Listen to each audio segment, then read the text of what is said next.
With hypomagnesemia, hypo means lower and magnesium refers to magnesium, and emia refers to the blood. So hypermagnesemia means lower than normal magnesium levels in the blood, and symptoms typically develop at levels below 1 mil equivalent per liter. An average adult has about 25 grams of magnesium in their body. About half is stored in the bones, and most of the other half is found within cells. In fact, magnesium is a really common positively charged ion found within the cell, second only to potassium. A very tiny fraction, roughly 1% of the total magnesium in the body, is in the extracellular space, which includes both the intravascular space, the blood vessels and lymphatic vessels, and the interstitial space, the space between cells. About 20% of the magnesium in the extracellular space, which would be about 0.2% of total magnesium, is bound to negatively charged proteins like albumin, but the other 80% or 0.8% of total magnesium can be filtered into the kidneys. So inside the kidney, that magnesium gets filtered into the nephron, and about 30% gets reabsorbed at the proximal convoluted tubule, 60% gets reabsorbed in the ascending loop of Henle, and 5% gets reabsorbed at the distal convoluted tubule. And that leaves only about 5% to get excreted in the urine. Magnesium levels can fall in a few situations. One scenario is when the nephron fails to reabsorb the magnesium that's filtered out of the blood, which would mean more gets excreted in the urine instead of kept in the blood. Magnesium reabsorption is mostly a passive process, where the positively charged magnesium ion follows the electrochemical gradient and moves from the positively charged lumen into the cells lining the lumen, which usually have a negative charge. Now, loop and thiazide diuretics can disrupt this process, because they both make the lumen less positively charged, and this diminishes magnesium's electrochemical gradient and causes more of the ions to stick around in the filtrate and get peed out. Another sort of similar scenario is a genetic mutation that affects the channels that regulate ion flow, which again could change the electrochemical gradient and cause more magnesium to stick around in the lumen and get peed out. An example of this is Gittleman syndrome, where there's a mutation in the gene coding for the NaCl cotransporters in the distal tubule. Now, a different mechanism for hypomagnesemia is prolonged malnutrition, where not enough magnesium gets consumed.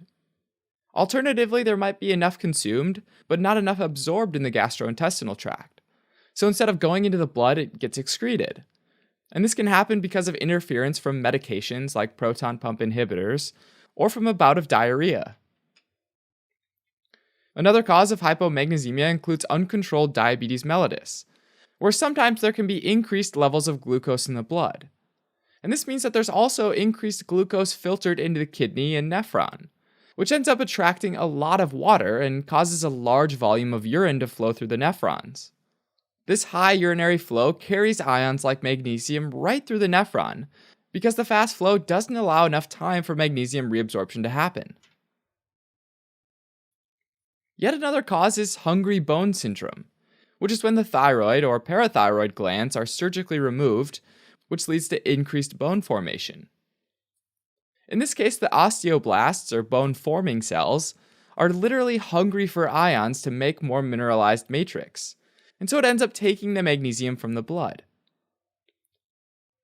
Another one is alcoholism, which offers kind of a mixed picture, because often these individuals have a poor diet, which means there might be low magnesium intake. But in addition, alcohol also increases renal excretion of magnesium. Additionally, low magnesium in the blood is commonly associated with low potassium in the blood, or hypokalemia, partly because a lot of the conditions that cause hypomagnesemia, like diarrhea and diuretic therapy, are also responsible for hypokalemia. It's also thought that normally magnesium inside cells of the nephron tends to get in the way of potassium channels a little bit. So with less magnesium, potassium is more easily secreted, excreted, and wasted, which can lead to hypokalemia. Now, severe hypomagnesemia can also lead to low calcium in the blood, or hypocalcemia, since the parathyroid gland needs magnesium in order to release parathyroid hormone, which normally causes osteoclast cells to release calcium from bones into the blood. So without this magnesium, there's impaired release of parathyroid hormone. And it's also thought that magnesium is needed in order to respond to parathyroid hormone as well. And so both of these result in less calcium in the blood. Early symptoms of hypomagnesemia, though, are often neuromuscular. This happens because, under normal circumstances, at the neuromuscular junction, there are voltage-gated calcium channels on presynaptic neurons, which need to open and let calcium in to cause the neuron to release neurotransmitter and ultimately cause muscle contraction. Magnesium seems to inhibit calcium influx a little bit, which ends up stabilizing the axon. So without magnesium floating around, calcium can enter neurons more easily, and this makes the muscles and nerves more excitable. This can end up leading to neuromuscular symptoms, like uncontrolled stimulation of nerves as well as tetany, which is a condition where there are intermittent muscle spasms throughout the body. These spasms are particularly evident in the muscles of the hand and the forearm, known as trousseau sign. When the spasms happen in the muscles of facial expression, it's called Chvostek's sign. Severe hypomagnesemia can even lead to convulsions or seizures, as well as abnormal heart rhythms. Now, diagnosis of hypomagnesemia is usually done by measuring the level of free unbound magnesium in the serum, or doing a 24-hour urine collection. Treatment here depends on the cause. So, for example, if it's due to inadequate intake, then it can be supplemented orally. In more severe cases, magnesium can be given in the form of magnesium sulfate intravenously or intramuscularly. Alright, as a quick recap. Hypomagnesemia refers to decreased free magnesium ion levels in the blood. And this can be caused by excessive excretion by the kidneys, as well as inadequate intake of magnesium. These situations can lead to symptoms once below 1 milliequivalent per liter. And these symptoms can include uncontrolled firing of the neurons, which lead to muscle spasms, or even seizures and cardiac arrhythmias.